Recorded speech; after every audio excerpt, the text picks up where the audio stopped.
कृषि कानूनों के खिलाफ किसान अपनी लगातार रणनीति बदल रहे हैं। किसानों का कहना साफ है, जब तक सरकार नहीं झुकेगी और कानून वापस नहीं लेगी, आंदोलन चलता रहेगा। लेकिन सरकार किसानों की मांग सुनने को तैयार नहीं है। ऐसे में अब किसान अपनी रणनीतियों में बदलाव कर सरकार का ध्यान अपनी ओर केंद्रित करने की जुगत में है।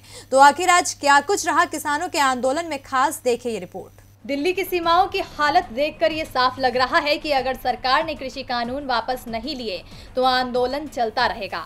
26 नवंबर से किसान दिल्ली की सीमाओं पर बैठे हैं और अब तो सड़कों पर बैठे किसानों को 104 दिन हो चुके हैं। इस दौरान सरकार और किसानों के बीच 11 दौर की बातचीत भी हुई, लेकिन उन बातों का कोई असर नहीं दिखाई दिया। ऐसे में किसान अब अपनी रणनीति को बदलते हुए देश के अलग अलग हिस्सों में महापंचायत कर रहे हैं। और इसी कड़ी में आज किसान नेता राकेश टिकैत पूर्वी उत्तर प्रदेश के बलिया में आयोजित हुए किसान महापंचायत में शामिल हुए, जहां उन्होंने कहा कि ये मजदूरों के आंसू हैं। ये लड़ाई लंबी लड़ी जाएगी और इस लड़ाई में किसानों को जीत जरूर हासिल होगी।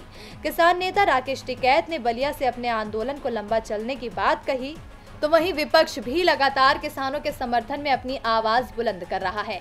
इसी कड़ी में कांग्रेस नेता राहुल गांधी ने भी आज ट्वीट कर लिखा था कि अन्नदाता का बारिश से नाता पुराना, न डरते न करते मौसम का बहाना, तो इस सरकार को फिर से बताना असंभव, किसानों को पीछे हटाना, तीनों कानूनों को पड़ेगा लौटाना।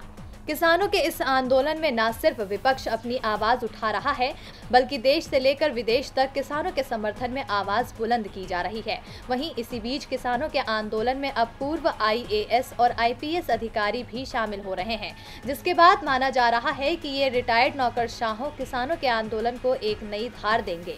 लोगों के साथ इस मसले पर विस्तृत चर्चा की जाएगी, जिसके चलते अब आने वाले समय में किसानों के आंदोलन में क्या नया मोड़ आता है, इस पर सभी की नजर बनी हुई है। वहीं इन सब के बाद सरकार पर इसका क्या असर पड़ता है, इस पर भी सभी की नजरें बरकरार हैं।